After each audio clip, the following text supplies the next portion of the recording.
아스팔트의 소성 변형. 아스팔트 포장에 발생되는 소성 변형은 포장의 공용성을 해치고 사고를 유발하는 등 여러가지 문제를 야기시키므로 아스콘 생산업체, 도로 유지보수 부서의 중요한 현안인 포장 파손 형태야. 이 파손 형태는 여러가지 내부, 외부 인자의 조합에 의해 발생하게 되는데, 오늘은 소성 변형의 발생 원인 및 방지, 부수 대책 등을 자세히 알아보도록 하자. 앞선 강의에서도 말했지만 다시 한번 소성 변형에 대한 정의를 내려보자면, 아스팔트 포장의 어느 한 부분을 차량이 집중적으로 통과할 때 표층 재료의 마모 또는 유동으로 노면이 요철 모양으로 파손되는 것을 말해.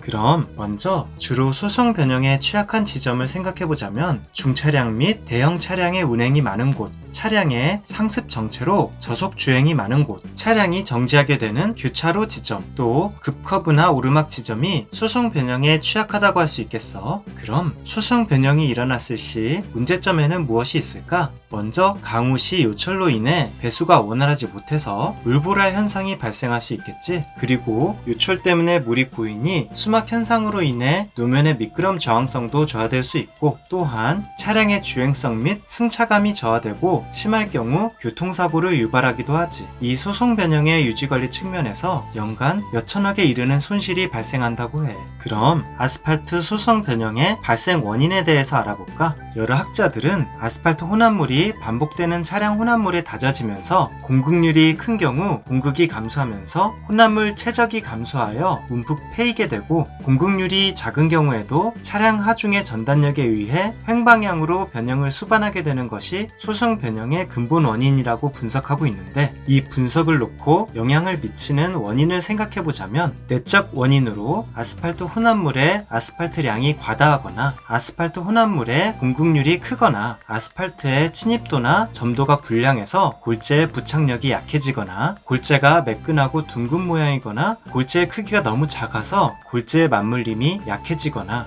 혼합물의 다짐도가 부족하면 전단력에 대한 저항성이 부족해질 것이기 때문에 소성 변형이 더 잘 일어나게 되고, 외적 원인으로 높은 외기 온도에서 대형 차량이 많이 통과하거나 교차로 등에서 중차량이 오랜 시간 아스팔트 위에서 정체하며 하중을 작용시켰다거나 급커브나 오르막길에서 차량의 동적 하중으로 인해 아스팔트 표면에 순간적인 큰 외력이 작용하게 되면 소성 변형 저항성이 뛰어나도 결국 작용하는 전단력이 커져서 소성 변형이 더 잘 일어나게 되겠지. 그럼 이 원인 분석에 따른 소성 변형의 방지 대책도 쉽게 도출해낼 수 있겠지. 아스팔트는 개질 아스팔트 등 침입도나 점도를 개선한 아스팔트를 사용하고, 골재는 쇠속 골재 등 거칠고 각진 모양이면서 크기가 적당히 큰 골재가 좋으며, 시공 시 다짐은 철저히 해야 하고, 과하중 차량에 대해 통행 제한을 하고 도시 계획적인 방법으로 교통 정체를 최대한 해소하는 것이 방지 대책이 될 수 있겠지. 그리고 이미 발생한 소성 변형에 대한 보수 대책은 경미할 경우 절삭공법, 패인 부분에 대한 패칭이 적당하고, 심할 경우에는 절삭 후 더 씌우기, 재포장까지도 실시해야 할 수도 있어.